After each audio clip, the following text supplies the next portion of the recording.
Hey everyone, it's Joseph Katz. I am here again with Dan Rosenzweig from KettleSpace. How are you today, Dan? Fantastic in a new environment here in the new year. So excited The, to dig in with you. the new and improved Dan. Excited to have you back. So we've talked a lot about the hub and spoke, third space, work from anywhere, all these related topics. I want to throw a question at you today about the future of work and get some of your thoughts. And we've heard, some of the big tech companies are not going back for another year or whatever it might be, but the vaccine's coming out and some companies are starting to think about going back to work. Where do you see the future of work? What do you think is going to be different? What's going to be the same? Have at it. Sounds great. So first off, I think from a vaccine standpoint, so exciting. Not just as a KettleSpace founder, but also as a human being. I'm really excited to see how life sciences has really pushed forward and done some stuff in unprecedented speed. So that's pretty amazing.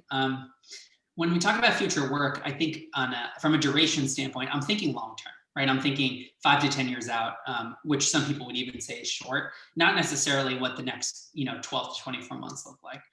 So I'll talk about some things I'm seeing based on conversations I'm having. So one thing, if there's a common trend you're seeing, it's that employees, from a lot of conversations I'm having, productivity is at or above levels that it's highest it's ever been. So from a productivity standpoint, if you would ask most managers a year ago, if you made your company go remote overnight, what would happen to productivity? They would have assumed it would have dropped. That has not been the case. And I've had repeated conversations with founders who have said just as much. Secondly, I think if there's anything that has gone down, it's sort of mental health. In a lot of ways, I think a lot of us feel isolated, a lack of camaraderie with our teams, especially. I've talked to some folks who just joined a company within the last year, but have never met any of the team members in person, right? It's hard to feel like you're part of the team, right? Like that culture is sort of congealed in that cogent way. So there's definitely, for the increase in productivity, there's certainly downsides to that, like a decrease in overall feel and culture. So it's with the yin, there's certainly the yang. From a long-term standpoint, though, I think if there's anything we've seen, it's that the backbone from a technology standpoint is there for us to operate in a remote fashion. Whether remote 100% of the time, like we're doing right now, is the best, right? I think that remains to be seen. Like my hunch would say that it's not, maybe not for everyone. I think there's probably a hybrid solution that makes a good amount of sense, where roles that can be completely remote, right? You really leave it up to the employees and their teams and their managers within a business unit, as opposed to decisions being made from the top down. So if there's any long-term trend I see, I think it's in order to retain the best talent, companies are going to be forced to listen to their employees. And if their employees say, in order to do my best work, I don't need to be in the office 5 days a week, I think businesses are going to be forced to reckon with that. And I think if you're looking at trends, you're seeing whether it's the CEO figuring that out themselves and that coming from the top down, or in another way, right? I was talking to a founder the other day who said, I've been forced to allow my team to work remote at least 2 days a week because I'm losing too much talent to another really large tech company who is allowing people to work remote as much as possible. So whether it's your competition innovating before you do, or you getting it and being a part of it, either way, it's a race to allowing talent to decide what makes the most sense for it, as opposed to CEOs sort of shoving things down everyone's throat. When you say letting employees work remote, do you see employees working remote meaning working from home? Does it mean working from a satellite office? Does it mean working from anywhere in the world that they want? Like how do you interpret that? It really depends. Honestly, it's as they say, teach their own. But I think for some folks who have the existing space within their home, work from home might be perfect. I would just say that might not be for everyone. I think employers it behooves them to find and empower their employees to have as much choice as possible, right? I think that's a truly American concept. And what works for me one day might not work for me the next, right? Like right now, this room is available, but it's going to turn into a guest room. And at some point, I might have guests, in which case working from home won't make sense because I won't have the capacity for it. In that instance, it doesn't necessarily mean I need to schlep all the way to the office, right? And have a desk there that's dedicated to me full time, right? That's expensive. And that's a long-term decision, right? And my life changes, can change day by day. So I think the key is finding local and or hybrid locations that are conducive to productivity, that are comfortable, that are warm and welcoming, that check all the boxes of what I need as an employee to be productive, but don't necessarily require me to commute an hour and a half in in each direction on a daily basis. Sure. I mean, the whole idea of commuting is people have gotten used to not having that extra hour and a half of their day, taken away from them. In terms of, the work world that existed as of, 10 months ago, lots of big offices with cubes, or, offices where people would come and, have a desk for the day. And then the next day they take another desk, rotating desks, however they refer to it. Do you see that coming back, or do you think people are going to really embrace this idea of work from anywhere? I can be in the office if I need to work with, my buddies, and I can work from home or work from the cafe or what have you. For sure. So I think it really depends again on the role. I think, the purpose of the desk used to be storage and a location where, my files were, my phone was, etc. I think based on, advances in technology and use of, mobile laptops and cell phones and stuff, that's not necessarily the case, right? So if you want to be as efficient as possible, right, the idea of hoteling or hot desking has been around for a while. And I think that's probably likely to be a little bit more popular going forward. But I think that it behooves businesses to make their spaces as flexible and as,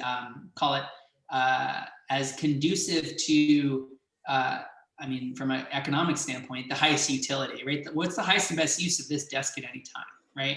And I think if I'm traveling for work or I decide to work from home, the fact that my desk, right, wouldn't be accessible to anyone else doesn't necessarily make any sense, especially if I have everything I need with me, right? So if you're a lawyer and you've got just files up the wazoo, sure, like maybe I need a specific desk so I can put my toys on it like I'm Michael Scott, but like most of us don't need that. And I think we now have the opportunity to sort of like audit what we've been doing and like start with a clean slate and say, let's do what makes sense as opposed to let's do what we've been doing because we've been doing it that way for a long time.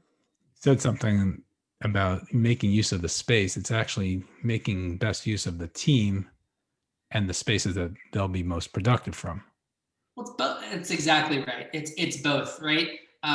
It's like form and function, right? And function and form. It goes both ways. It's not just a one-way street, right? It's two. So it's helping the team optimize itself, right? And in the same way, the space can then reconfigure itself to fit the highest function of what the team needs, right? So if that means more, right? Like CEO of Google just said, they're going to reconfigure the office to be more a collaborative environment, right? He could have said the same thing 10 years ago and it would have also made sense, right? The idea of the office as a place where we come together and build culture, I get it, right? Whether that office needs, if you're CEO, if you're Google and you've got really, really deep pockets, like sure, it doesn't move the needle for them. They can invest in real estate, but for most businesses, realistically, I don't think they need to be real estate investors to be successful, right? I think the nickels and dimes matter to them. And I think being really efficient about their space use and making the space work for their team in the same way their team is going to work for the business makes a lot of sense. Over time, I can see companies evolving to what the KettleSpace model was before the pandemic, where we had multiple people working out of the same space. Companies may say, okay, we own this loft space. We're going to have 3 companies come in here and work because we only need a third of it. Well, I think that makes sense. I also think there's some interesting benefits to cross-pollination.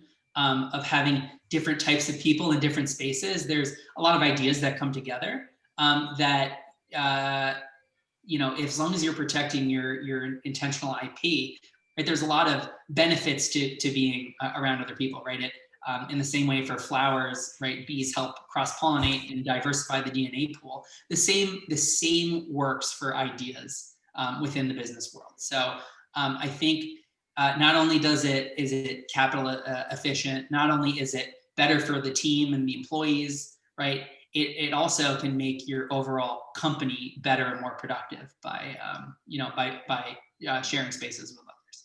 Yeah, I mean, there's also that whole culture, just combating loneliness and being around other people, lifting spirits. 100%, right? I don't think culture is like putting your logo on the wall, right? Like, I think a lot of folks would do that, but I think that's kind of lazy thinking. I think culture is how your team operates and works with each other, right? And it's defined by your product and how you interact with your customers and how you treat other people.